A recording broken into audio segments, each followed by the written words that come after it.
Di mata saya itu orang Jeddah itu pembohong dan penjilat.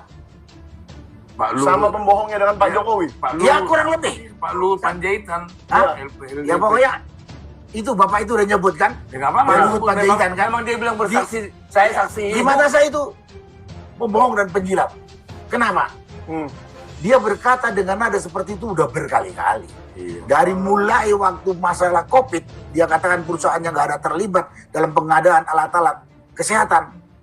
Pertama bilang nggak ada, terakhir bilang kecil hanya untuk kegiatan sosial. Terakhir dikejar lagi sama pengamat, dia diem.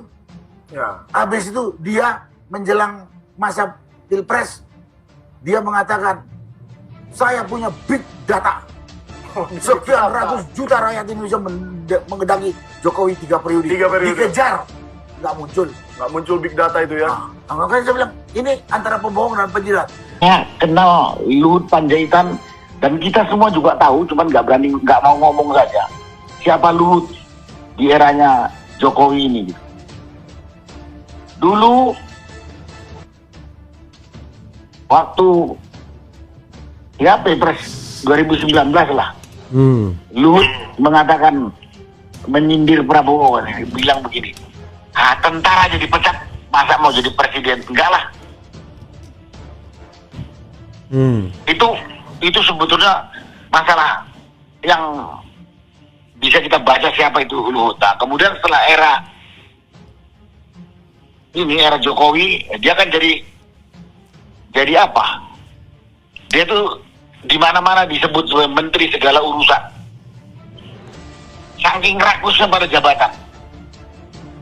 Dia terus ngomong kita kampungan katanya. Nah, karena itu saya katakan Luhut ini manusia pembohong, penjilat yang sangat rakus. Saya tambah lagi, sangat rakus atau serakah. Ex-Danjen Kopassus bongkar watak Luhut, pembohong, penjilat, dan serakah. Dalam wawancara eksklusif di channel YouTube Refli Harun, mantan Komandan Jenderal Kopassus Mayor Jenderal Purnawirawan Sunarko melontarkan kritikan keras terhadap Luhut. Ia menyebut tokoh senior militer sekaligus pejabat di lingkaran kekuasaan Presiden Jokowi itu sebagai pembohong, penjilat, dan sosok yang sangat rakus terhadap jabatan. Pernyataan keras ini disampaikan Sunarko sebagai tanggapan atas ucapan Luhut yang menyebut para purnawirawan TNI yang mengusulkan pemakzulan Gibran sebagai kampungan. Sunarko menilai ucapan tersebut melecehkan suara mantan prajurit yang selama ini berjuang demi negeri. Luhut ini manusia pembohong dan penjilat, sangat rakus jabatan. Dulu bilang tentara pecatan tidak pantas jadi presiden, nyindir Prabowo. Sekarang dia malah jadi tangan kanan Jokowi, di mana-mana jabatan dia pegang, ujar Sunarko. Lebih lanjut, ia menyinggung soal dugaan keterlibatan Luhut dalam bisnis alat kesehatan saat pandemi COVID-19. Dia sangat membantah keras tuduhan itu, lalu berdalih dana tersebut untuk kegiatan sosial. Tapi akhirnya dia diam sendiri karena terbukti bohong, tegasnya. Sunarko juga mengungkap keprihatinannya terhadap loyalitas Luhut yang terus membela Jokowi, bahkan hingga menyebut Jokowi tak pernah melanggar konstitusi. Saya bilang dia yang buta atau saya yang picek. Dunia saja menganggap Jokowi termasuk kepala negara paling korup, katanya. Lebih mengejutkan, Sunarko menyoroti keputusan Prabowo yang tetap mengakomodasi Luhut dalam lingkar kekuasaan. Meskipun Luhut pernah terang-terangan menjatuhkan nama baik Prabowo pada Pilpres 2019. Saya pernah bilang Prabowo itu baik sebagai manusia tapi lemah sebagai pemimpin. Bahkan bisa jadi dia tersandra oleh kelompok Jokowi, Luhut, ungkapnya. Mantan Danjen Kopassus ini juga menyayangkan minimnya respon dari Presiden terpilih Prabowo terhadap pernyataan 8 poin yang disusun dan ditandatangani para purnawirawan Jenderal Bintang 4. Menurutnya permintaan silaturahmi secara resmi telah diajukan sejak Februari, namun hingga kini tak kunjung mendapat jawaban. Kami hanya ingin menyampaikan masukan untuk masa depan bangsa agar jalannya pemerintahan ke depan adil, jujur, dan tidak menyimpang dari konstitusi. Tapi justru ditolak mentah-mentah mirip dengan kondisi zaman Jokowi, ucap Sunarko. Sunarko menutup pernyataannya dengan harapan agar Prabowo memimpin dengan keberanian dan hati yang bersih. Negara ini harus diselamatkan dari para penjilat dan pembohong.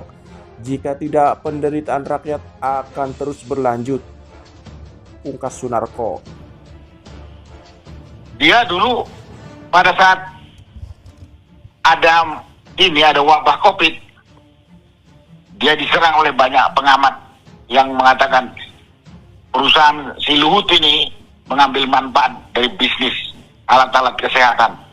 Dia bantah dengan segala macam kata-kata dia yang luar biasa. Saya tentara lah segala macam. Kemudian dibuktikan oleh para pengkritik itu. Habis itu dia keluarkan pernyataan bahwa enggak, itu hanya mencari dana untuk kegiatan sosial. Dikejar lagi bahwa bukan untuk kegiatan sosial saja tuh, karena itu cukup besar. Kemudian dia diam. Ketahuan bohongnya kan.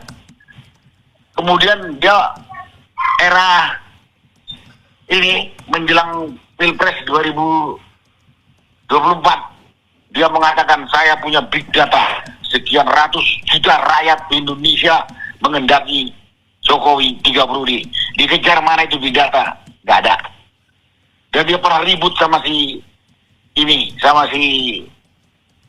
Said Didu. Said Didu bilang, oke, kalau mau minta data saya, kita bikin forum terbuka lain. Diam dia. Ya karena pembohongnya saja. Itu pembohongnya. Dan banyak lain lah, banyak. Kalau saya sebutkan, saya harus buka catatan lagi di kepala saya itu. Kalau dia itu banyak sekali berbohong. Nah kemudian menjilat. Pada era-era dia jadi menterinya Jokowi, dia pernah mengatakan, silakan mungkin Pak Repli googling, ada itu pasti. Beruntunglah bangsa Indonesia ini punya presiden seperti Jokowi. Kalau jadi tentara gitu, jadi Kopassus. Ini kan penjilat kan, menjilat kan. Iya, beruntung dia. Rakyat buntung banyak sekali kok. Dengan kebijakan-kebijakan Jokowi yang menindas rakyat kecil. Gak peduli dengan penderitaan rakyat. Hanya segelintir orang yang mungkin diuntungkan oleh kebijakan-kebijakan yang dilakukan oleh Jokowi selama 10 tahun pemerintahan. Kemudian kemarin sedang ribut-ribut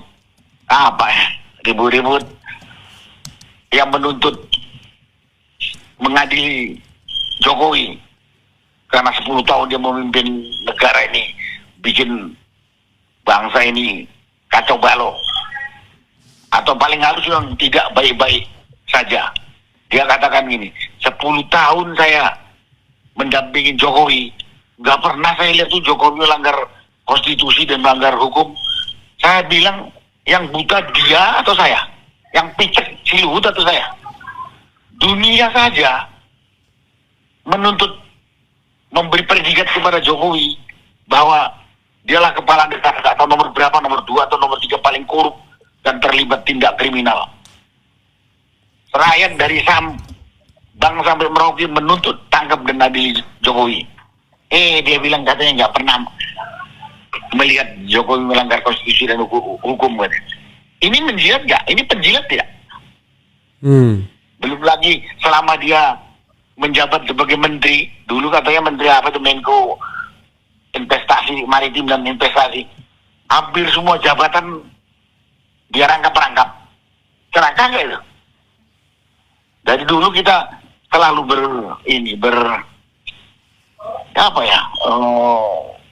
menyatakanlah, usahakan nggak rangkap-rangkap jabatan lah, kecuali yang penting banget.